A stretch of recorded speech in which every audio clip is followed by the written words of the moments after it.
Oke, baik teman-teman, kita lanjut lagi ya tentang Charles Peirce gitu. Kita mulai dari basis pengetahuan dia yang pertama, pernyataan dia yang pertama tentang logika. Apa sih sebetulnya logika itu? Nah, dulu waktu di kelas sebelum kita off kuliah daring, kita kan logika itu kan kita contohkan dengan cara yang sederhana itu. Bagaimana cara memasukkan gajah ke dalam kulkas. Nah, mungkin teman-teman masih ingat itu. Nah, itu adalah contoh yang paling sederhana sih, sederhana banget gitu untuk kemudian menjelaskan tentang logika sebagai sebuah cabang ilmu filsafat. Nah, apa itu logika? Basis adalah sebuah metode berpikir dalam filsafat gitu ya, yang dia itu dilakukan secara terstruktur. Itu pertama, jelas, runtut, dan detail. Jadi logika itu mengajarkan pola pikir kita, bagaimana membaca dan mengkaji pola pikir kita ataupun seseorang itu secara runut, berturutan gitu, terstruktur gitu, yang kemudian digunakan juga untuk ini, melihat bagaimana pemikiran seseorang itu dikonstruksi gitu, dikonstruksi. Jadi kita bisa menguji kalau dengan logika itu, selain pikiran yang rumit, pikiran yang detail, pikiran yang struktur, kita juga bisa menguji bagaimana pengetahuan-pengetahuan dasar yang membentuk pola pikir itu. Nah, seperti itu. Jadi sesederhananya adalah itu. Jadi logika itu adalah ilmu yang digunakan untuk mengetahui bagaimana sebuah proses berpikir itu hadir, dilakukan secara runut, terus kemudian juga mengetahui kenapa kita punya pemikiran seperti itu, atas basis pengetahuan apa aja yang kemudian hadir mengkonstruksi pemikiran kita seperti itu. Itu adalah logika. Itu definisi logika yang paling sederhana. Nah, terus kemudian kalau kita bicara secara struktur nih, misalkan kita membuat sebuah pernyataan tuh, bagaimana cara memasukkan gajah ke dalam kulkas? Ya, kulkasnya dibuka, gajahnya didekatkan, dimasukkan, terus kemudian ditutup, kulkasnya sampai rapat, kemudian kulkasnya ditutup. Sudah selesai itu. Nah, itu selain runutan, kita juga bicara soal tentang kebenaran. Kita bicara logika, kebenarannya ning ndi? Gajahnya gedene sepiro, kulkasnya gedene sepiro, kan kayak gitu. Nah, kalau bicara soal logika, kita selain bicara soal runutannya, kita bicara juga soal kebenaran-kebenarannya. Dan logika itu bicara bukan hanya runutan, tapi juga kebenaran. Nah, kebenaran itu apa aja sih? Atau bener piye sih? Kita nggak ngomong soal realita ya. Kalau realitanya piye sih? Kalau realita itu kan kenyataan ya, real ya, realitas gitu, realitinya seperti apa, fenomena yang hadir gitu, itu disebut realita gitu kan. Tapi kalau kebenaran itu yang benar, bener piye sih, kan itu kadang-kadang kita bicara soal mendengar sesuatu peristiwa terus kemudian bener piye sih, itu orang menjelaskan prosesnya, bukan kenyataan ini piye kan gitu. Kenyataannya ya prosesnya itu, terus kebenarannya seperti apa? Nah, kita akan menguji kebenarannya itu seperti apa.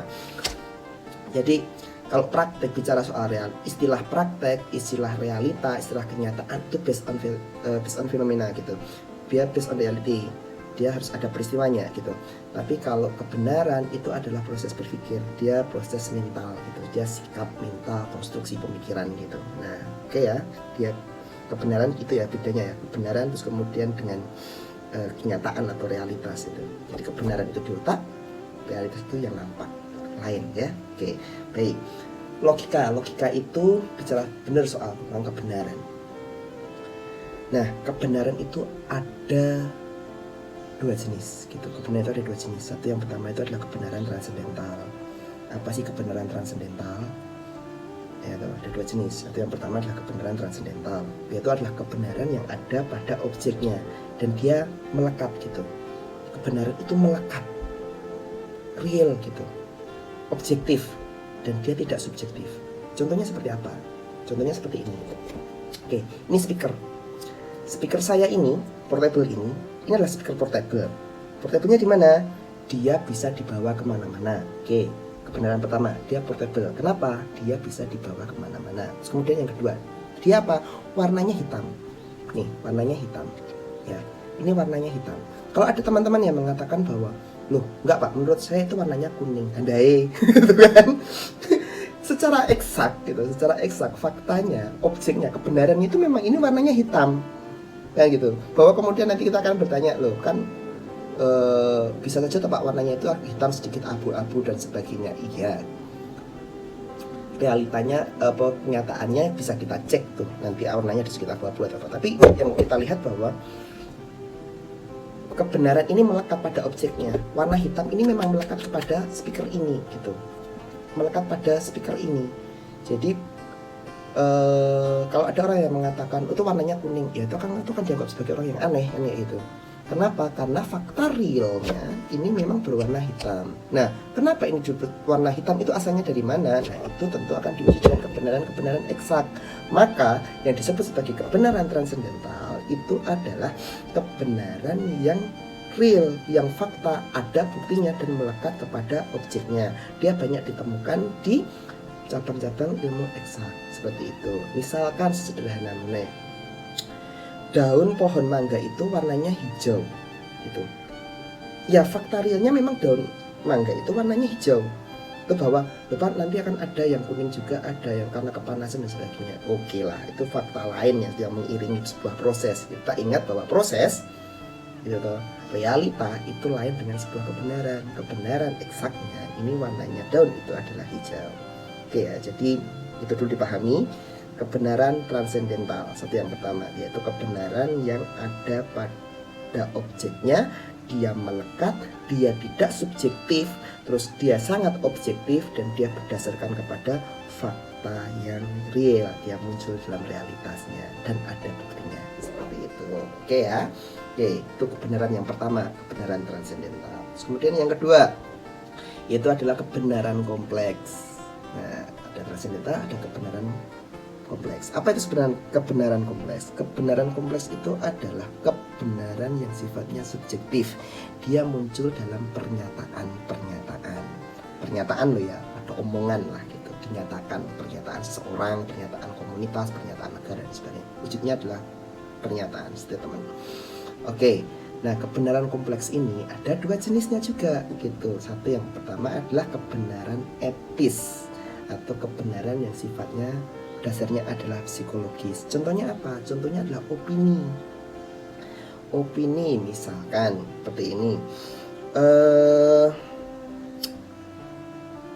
Tuhan itu maha besar. Ada orang yang mengatakan, oh Tuhan itu maha besar. Oh iya, iya. Kenapa? Ya karena itu tertuliskan dalam Alkitab gitu, tertulis dalam Al-Quran gitu. Oke. Terus dan saya mempercayai itu. Kamu percaya apa yang tertulis di Al-Quran?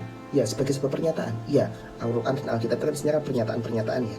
Oke, iya, dan kamu mempercayai itu? Iya. Nah, ini, orang ini kita sebut sebagai kebenarannya adalah kebenaran psikologis. Dia basisnya adalah opini. Dia mengamini sesuatu yang tertulis, dia mengamini sebuah pernyataan dan dia yakini itu sebagai sebuah kebenaran. Nah, basisnya adalah opini seseorang, opini subjektif gitu, seperti itu. Nah, itu basis yang pertama ya. Dasarnya adalah psikologis, kebenaran itu. Terus kemudian yang kedua, yaitu adalah kebenaran logis atau kebenaran literal. Contohnya seperti ini.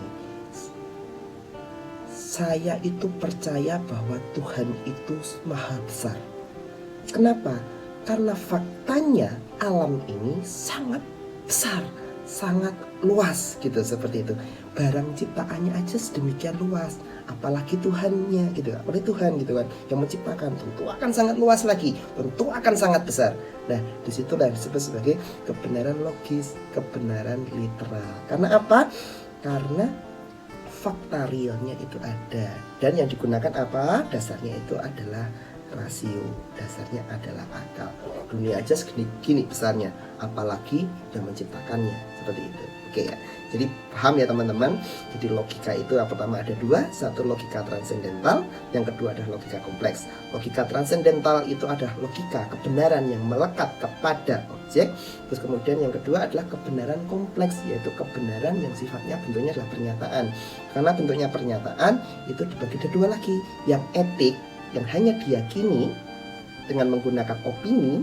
Terus kemudian yang kedua adalah kebenaran logis atau kebenaran literal yang ada pada realita, yang faktanya ada, sangat faktual dan bisa didefinisikan. Dasarnya adalah rasio. Contohnya Tuhan itu tadi, Allah maha besar, Tuhan maha besar, seperti itu. Oke, sampai pada titik ini saya harap teman-teman memahami dulu untuk pengetahuan tentang logika ya. Basis logika seperti itu. Jenis kebenarannya ada 4, transendental, dan kompleks. Kompleks ada dua, yaitu kebenaran etis dan kebenaran logis. Oke.